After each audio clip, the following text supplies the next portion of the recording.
सोचिए, क्या एक अकेली महिला, जिसे उसके विरोधी गूंगी गुड़िया कहकर बुलाते थे, पूरे देश की राजनीति को हमेशा हमेशा के लिए बदल सकती है? आज हम बात करेंगे इंदिरा गांधी की, उनकी उस लौह विरासत की कहानी की। चलिए जरा कल्पना करते हैं उस दौर की, उस समय की।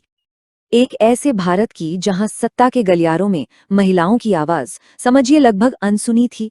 राजनीति वो तो पूरी तरह से पुरुषों का ही मैदान माना जाता था।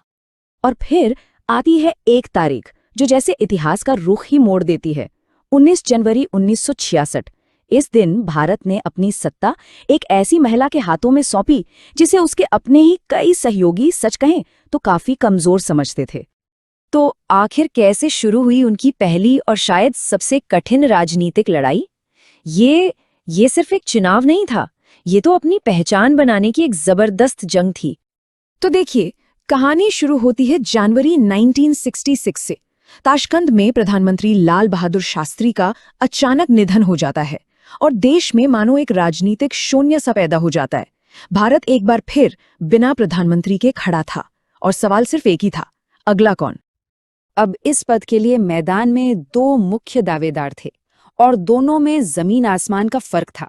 एक तरफ थी इंदिरा गांधी, नेहरू की बेटी, जिन्हें कई लोग अनुभवहीन और कमजोर समझते थे, और दूसरी तरफ थे मोरारजी देसाई, एक बहुत ही वरिष्ठ सख्त नेता जो खुद को ही असली उत्तराधिकारी मानकर चल रहे थे। देखिए, उस वक्त पार्टी अध्यक्ष के कामराज चाहते थे कि कोई टकराव ना हो, पार्टी में एकता बनी रहे। लेकिन देसाई तो अड़ गए। उन्होंने साफ साफ कह दिया, नहीं, चुनाव होगा, वोटिंग होगी।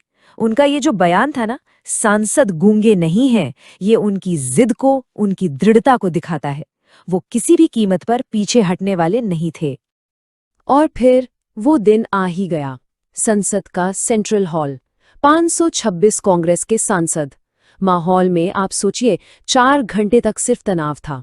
हर तरफ अफवाहें, बेचैनी, और इन सब के बीच इंदिरा गांधी एक सफेद साड़ी में बिल्कुल शांत और दृढ़ बैठी थीं।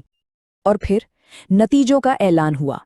इंदिरा गांधी 355 वोट और मोरारजी देसाई सिर्फ 169।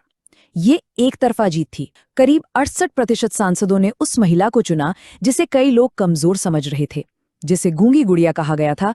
उसने अपनी पहली लड़ाई जीत ली थी।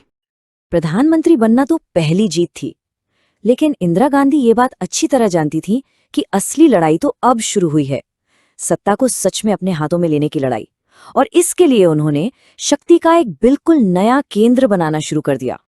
उनकी रणनीति बिल्कुल साफ थी, पुराने बड़े पार्टी नेताओं को साइडलाइन करो और सीधे जनता से जुड़ो।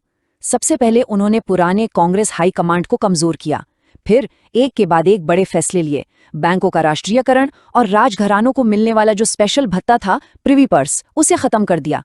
ये इतने साहसिक फैसले थे कि उन्होंने उन्हें गरीबों और आम जनता का मसीहा बना दिया। तो इसका नतीजा क्या हुआ? नतीजा ये हुआ कि सत्ता पार्टी के संगठन से निकलकर सीधे प्रधानमंत्री के ऑफिस यानी पीएमओ में आ गई। भारतीय राजनीति में ये लीडरशिप का एक बिल्कुल नया मॉडल था, ऐसा पहले कभी नहीं देखा गया था। अब आते हैं उनके कार्यकाल के उस शिखर पर, उस मोड़ पर जिसने न सिर्फ भारत बल्कि पूरे दक्षिण एशिया का नक्शा ही बदल कर रख दिया। जी हां, 1971 का भारत पाक युद्ध। सोचिए उस वक्त हालत कितने गंभीर थे। पूर्वी पाकिस्तान में नरसंहार हो रहा था और उसकी वजह से करीब 1 करोड़ शरणार्थी भारत आ चुके थे। लेकिन इंदिरा गांधी ने यहां भावनाओं से नहीं बल्कि ठंडी रणनीति से काम लिया। अमेरिकी दबाव को काटने के लिए उन्होंने सोवियत संघ के साथ एक अहम संधि की और फिर सिर्फ 13 दिनों के युद्ध में एक ऐसी जीत हासिल की जो निर्णायक थी। और पाकिस्तानी सैनिकों ने सरेंडर किया। कितने? 90,000। ये कोई छोटी मोटी बात नहीं थी। ये दूसरे विश्व युद्ध के बाद पूरी दुनिया में सबसे बड़ा सैन्य आत्मसमर्पण था। भारत के लिए ये एक अभूतपूर्व, मिलिट्री और डिप्लोमैटिक दोनों ही स्तर पर एक जबरदस्त जीत थी। इस जीत का असर इतना बड़ा था कि उस समय के अमेरिकी राष्ट्रीय सुरक्षा सलाहकार हेनरी किसिंजर तक को ये कहना पड़ा कि इंदिरा गांधी ने दक्षिण एशिया का नक्शा ही दोबारा लिख दिया है। इसी युद्ध ने बांग्लादेश को जन्म दिया और भारत को इस इलाके की एक निर्विवाद शक्ति के तौर पर स्थापित कर दिया। अपनी शक्ति के बिल्कुल शिखर पर पहुंचकर इंदिरा गांधी ने 2 ऐसे फैसले लिए जिन्होंने उनकी छवि को हमेशा के लिए अच्छा या बुरा पर परिभाषित जरूर कर दिया। एक, भारत को परमाणु शक्ति बनाना और दूसरा, देश में आपातकाल लगाना। साल था 1974।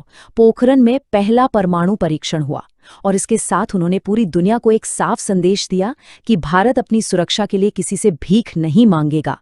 और फिर ठीक 1 साल बाद 1975 में उन्होंने इमरजेंसी लगाकर सत्ता पर अपनी पकड़ को बिल्कुल पक्का एकदम मजबूत कर लिया। इमरजेंसी के उस दौर में नागरिकों के जो मौलिक अधिकार होते हैं उन्हें सस्पेंड कर दिया गया, प्रेस की आज़ादी पर सख्त पहरा लगा दिया गया और हजारों की संख्या में विपक्षी नेताओं को जेल में डाल दिया गया। इसे अक्सर भारतीय लोकतंत्र का सबसे अंधकारमय और उनके शासन का सबसे विवादास्पद अध्याय भी माना जाता है। तो इतने सारे उतार चढ़ाव देखने के बाद आखिर में सवाल यही उठता है कि इतिहास इंदिरा गांधी को कैसे याद रखता है। तो फिर आखिर इंदिरा गांधी का मूल्यांकन कैसे किया जाए? क्या उन्हें एक ऐसी लौह महिला के रूप में देखा जाए जिसने भारत को मजबूत बनाया, या फिर एक ऐसी तानाशाह के तौर पर जिसने लोकतंत्र को ही खतरे में डाल दिया था? उनका मूल्यांकन सिर्फ हाँ या ना में या सिर्फ प्रशंसा या आलोचना में नहीं हो सकता। लेकिन एक बात है जो बिल्कुल निर्विवाद है, वो भारत की पहली और आज तक की एकमात्र महिला प्रधानमंत्री थी। वो एक ऐसे वक्त में सत्ता के शिखर पर पहुंची जब राजनीति पूरी तरह से पुरुषों का खेल थी। उन्होंने खुद को सिर्फ एक वारिस नहीं बल्कि एक निर्णायक नेता के तौर पर स्थापित किया। और ये भी एक सच है कि भारतीय लोकतंत्र में महिलाओं के लिए जो सबसे बड़ा दरवाजा खोला वो उन्होंने ही खोला।